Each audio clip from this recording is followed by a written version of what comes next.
পহেলা বৈশাখে পরবো ভেবে নিজের হাতে ব্লক করে যে শাড়ি বানিয়েছি সেটাই আমি পহেলা বৈশাখে পরতে পারিনি। হ্যালো সবাইকে, কি অবস্থা সবার? আশা করি সবাই অনেক ভালো আছেন। আমি আলহামদুলিল্লাহ বেশ ভালো আছি। তো পহেলা বৈশাখের ভ্লগ দিতেও আমার দেরি হয়ে গেল, কি আর করা যাবে, আমি তো ভীষণ রকমের অলস মানুষ। তো যাই হোক, ভিডিও শুরুতে যেটা বলেছিলাম যে পহেলা বৈশাখের জন্য বানানো শাড়িটা আমি পরতে পারিনি, কেন পারিনি সেটা বলছি। পহেলা বৈশাখের দিন আমাদের আসলে মামিদের বাসায় দাওয়াত ছিল। তো আমি প্ল্যান করেছিলাম যে আমার আর মামির জন্য সেম ডিজাইনের করে ব্লক করে দুটো শাড়ি বানাবো এবং আমরা সেম সেম শাড়ি পরে ঘুরতে যাব। কিন্তু কপাল খারাপ হলে যেটা হয়, আমার কাছে একটাই সাদা কালারের সুতি শাড়ি ছিল এবং আর একটা ছিল কোটা শাড়ি। তো কোটা শাড়িটা আমি নিজের জন্য ব্লক করেছি এবং সুতিটা করেছিলাম মামির জন্য। আমি আমার শাড়িটা পরতে পারিনি কারণ এটা অনেক বেশি ট্রান্সপারেন্ট ছিল।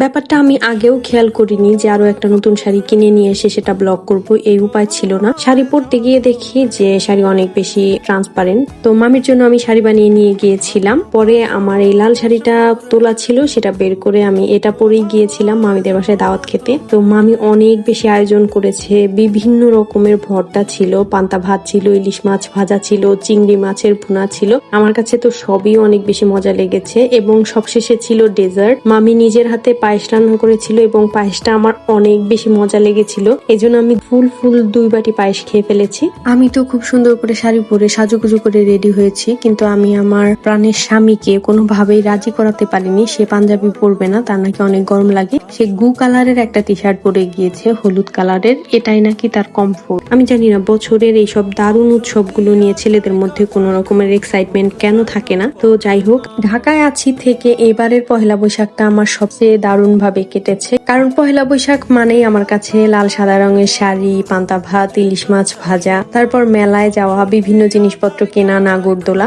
এবং এবারের পহেলা বৈশাখে আমি সব কিছুই করতে পেরেছিলাম। সন্ধ্যায় হালকা পাতলা নাস্তা করে আমরা বের হয়ে পড়েছিলাম যে কোনো একটা মেলায় যাব। তো উত্তরা 11 নম্বর সেক্টরে মেলা হচ্ছিল, 11 নম্বর পার্কে, সেখানে আমরা গিয়েছিলাম। তো পুরো মেলাটা আমি ঘুরে ঘুরে দেখেছি। তো ঘোরাঘুরি করে মামি আমাকে বাতাসা কিনে দিয়েছে। তো খুশি খুশি মনে বাসায় চলে এসেছি। আজকে এ পর্যন্তই। আমার পহেলা বৈশাখ তো দারুণ কেটেছে। আপনাদের কেমন কেটেছে অবশ্যই কমেন্ট করে জানাবেন। টাটা।